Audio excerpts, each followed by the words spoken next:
Ladies and gentlemen, Mr. Philippe Couillard, Honorable Premier of Quebec. You have the floor. So.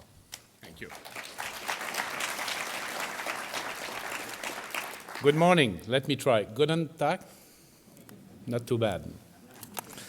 Your Excellency, Mr. Grimson, President of the Republic of Iceland, Mr. Ambassador Van Claveren, Mr. Ambassador Wheeler, Pierre Arcan, my colleague, Minister responsible for the Plan Nord, and my special greetings to the representatives of First Nations among us this morning, ladies and gentlemen.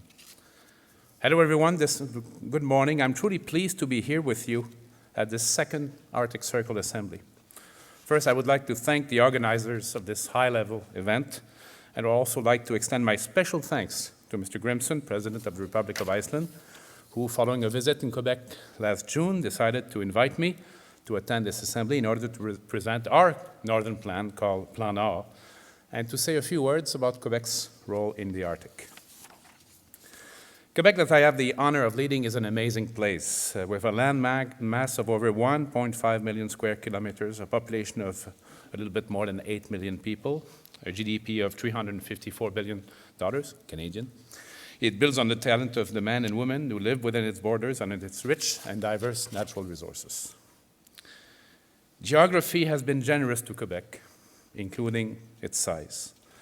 An immense territory with countless lakes and rivers, Quebec is blessed also, and probably more importantly, with impressive and varied human resources as well. My government has set for itself the mission of tapping into Quebec's full potential and using the province's assets to generate prosperity for all Quebecers, including the First Nations.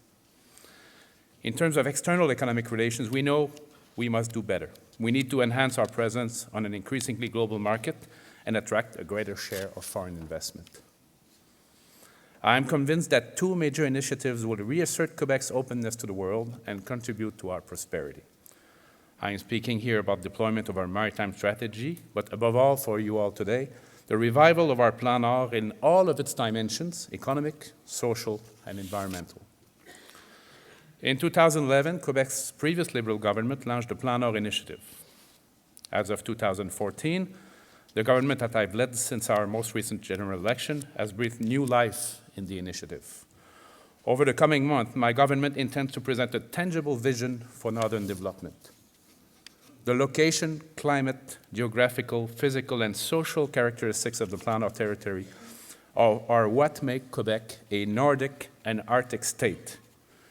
In passing, the term nordicity, nordicité en français, meaning degree of northernness, was coined in the early 60s by renowned Quebec academic geographer and linguist Louis-Edmond Hamelin.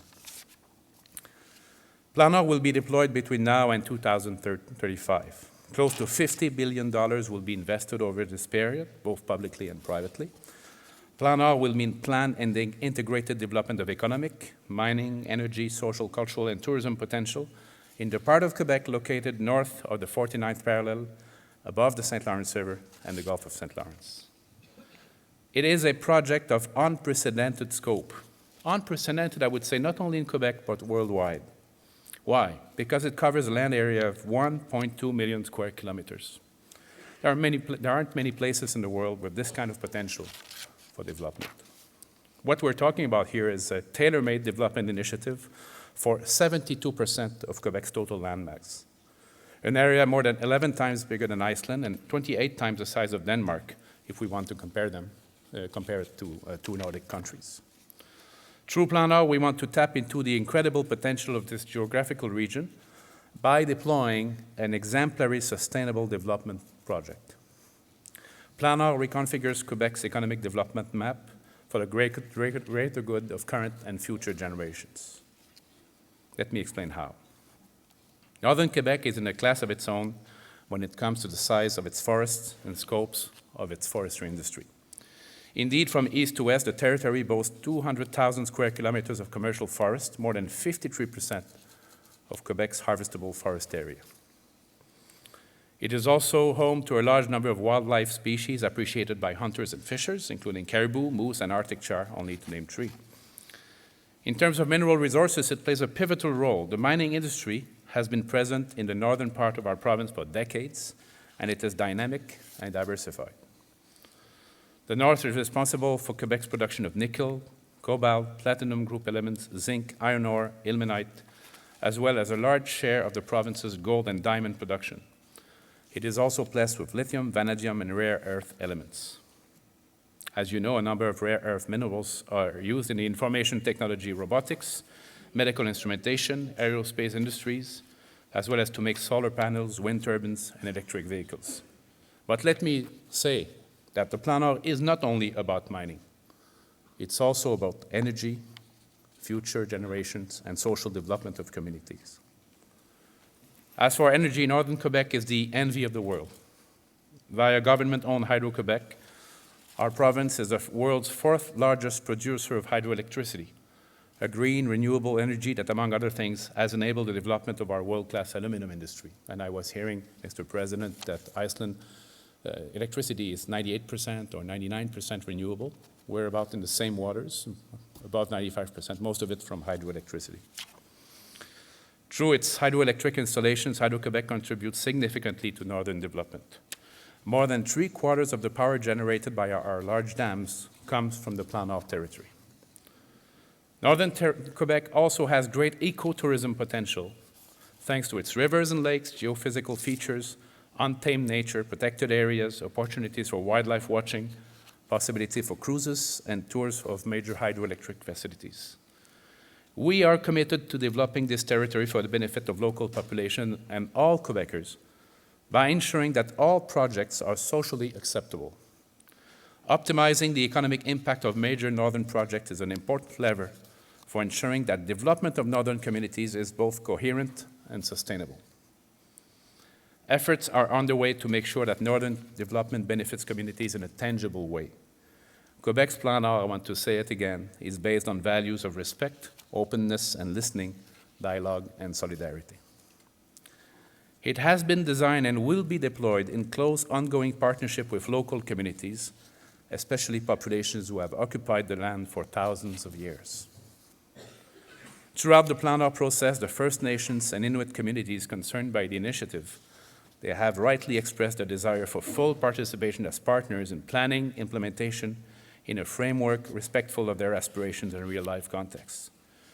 The government intends to pursue this dialogue as an integral part of Plan Nord. We want to maintain our privileged relations with local communities and the positive dynamics that flow from these relations. It is important to point out that just over 120,000 people live in the Plan Nord territory, including 33,000 Aboriginal people belonging to 4 nations, namely the Inuit, Cree, Innu, and Naskapi. To ensure that this enormous territory is developed in a way that is respectful of local and Aboriginal communities and in collaboration with them, our government is about to create a non-profit corporation called La Société du Plan Nord, or the Plan Nord Society, if you want. It will be responsible for coordinating development of the Plan Nord territory based on consultation with all partners. It will also play a major role in implementing the government's strategy for responsible, sustainable development of northern Quebec's natural resources. In the meantime, while we develop the Société, these roles have been assigned to the Secretariat au Plan Nord, Cabinet Committee, and Senior Public Service of Quebec. The Société du Plan Nord will work with all local, native, and private partners and coordinate efforts devoted by government departments concerned by the Plan Nord. Among other things, this autonomous body will coordinate projects aimed at building strategic infrastructure in order to open up the Plan Nord territory. Developing, of course, this huge potential will require massive investments from private and public sources. In this perspective, Plan Nord offers incomparable investment opportunities for companies based in Quebec, elsewhere in Canada, and around the world that want to be part of an exciting project. Quebec welcomes players who want to contribute to its economy with open arms.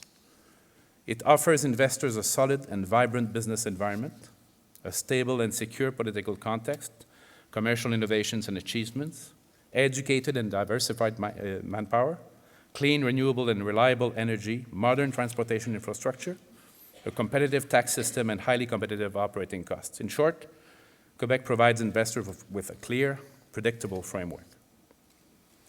To create the conditions required for investments, our government plans to invest strategically in the necessary infrastructure for access to the immense Plan Nord territory. We will cooperate closely with companies involved in the projects in terms of building the infrastructure they require. More specifically, we have announced tangible measures to ensure the availability of and access to infrastructure needed for development of the natural wealth found in the Plan Nord territory, namely access to the territory by road, air, water, and rail, expansion of world-caliber port infrastructure, such as the port of Sept-Îles, and eventually along the Northwest Passage, which is now starting to be open. It's worth noting that in the recent 2 months, at least two ships, made the trip from northern Quebec to Asia with nickel on board using the Northwest Passage. Better access to the Labrador Trough and increased rail capacity for ore and freight shipments. A major project also aimed at supplying our North Quebec and Côte-Nord regions with natural gas and liquefied natural gas, alternatives to fuel oil with positive economic and environmental spin-offs. I was in China a few days ago, and we announced, for example, a project for combined wind and forest biomass energy production for off-grid communities in the north. That's a type of energy development that we want to do. We are determined to develop the Plan Nord territory in a sustainable and responsible way. And it goes without saying, of course, that this also applies to the environment. Our government is committed to protecting the environment and preserving northern Quebec's distinctive biodiversity by ensuring conservation of 50% of the Plan Nord territory. This portion of the territory will be earmarked for environmental protection, biodiversity conservation, acquisition of scientific knowledge, environmentally responsible tourism, and forest ecosystem development. We will do everything possible to encourage best practices when it comes to new uses for the Plan Nord territory, from development to deployment and operation. Of course, sustainable development of a territory that big has to be based on reliable, constantly updated scientific knowledge. This is one of the reasons why 40-odd Quebec researchers, entrepreneurs, native representatives, and government officials are taking part in the second Arctic Circle Assembly. We want, and we will be, part of the dialogue on Arctic and Nordic issues. And indeed, I'm pleased to announce that our government will be present at every edition of the Arctic Circle and wants to be a full-fledged member of this multilateral organization. Beyond this dialogue, I want to stress that many prestigious Quebec institutions have recently confirmed their interest in participating in the creation of a Nordic Institute to be called the Institut Nordique du Québec, a new center for interdisciplinary and interinstitutional research and innovation in the field of northern development. All Quebec's regional universities will also be contributing in their own areas of expertise with the major universities we have, of course, in Montreal and Quebec City. The Institut Nordique will be based in Quebec City. It will be a hub of expertise in the natural and social sciences, health, and engineering.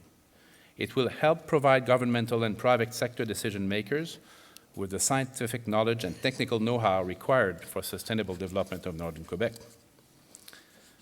This is even more important given the fact that development of the Plan Nord territory will take place in the context of climate change, which affects us all, an issue in which federated states, regions, large cities have a role to play and responsibilities to fulfill.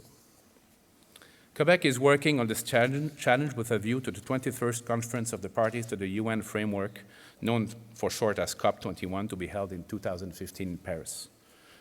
It's important to know that Quebec has attached a price to carbon since 2007 and is currently operating a cap-and-trade system jointly with California. We'll have our first joint auction later this month. Proceeds of the carbon market will be earmarked for related initiatives such as the development of our clean tech industry and switching to a transport system powered more and more by electricity. By consolidating Quebec's expertise in northern development research under a single roof, the Institut Nordique will be a magnet for top scientific and technological talent and an incubator for social innovation. It will serve as a sort of clearinghouse for research projects conducted by scientists from the founding universities. Other Quebec partners, both international players and private sector representatives, may also sign on to the project. And invite you to get in touch with us and see how you can join l'Institut Nordique. Sophie Damour, Vice Rector for Research and Creation at Université Laval, will be describing the Institut Nordique in greater detail during the breakout session scheduled this afternoon at 4:30. Please be there. It is important for us to promote this major sustainable development project abroad. Allow me to take advantage of today's prestigious forum to extend a special invitation to attend an international symposium on Northern development to be held in our magnificent capital, Quebec City. And I'm truly proud to announce that Quebec will be rolling out the red carpet for visitors from around the world during this major event organized by the Quebec government together with Université Laval in Quebec City. Co-chaired by the Nordic Council of Ministers, the symposium will take place from February 25th to 27th, 2015. Please enter this in your agenda. It will be an opportunity for participants to share ideas and knowledge, discuss their respective experience, their vision of Northern development, and of course will bring together representatives of the Nordic countries, business people, companies, researchers, academics, and members of local communities, including Aboriginal nations. A variety of talks, workshops, and dynamic dialogue activities will focus on 4 distinct themes, namely the North as a place to live, as a physical territory, as a place for economic development, as a field for knowledge, training, and research. I look forward to seeing you all in Quebec City from February 25th to 27th, 2015 for this symposium. I hope that we will count on your valuable expertise and cooperation for this ambitious sustainable development project called Plan R. I want to thank you all for your attention. We want to be part of the group. I wish you a day brimming with new ideas. Thank you.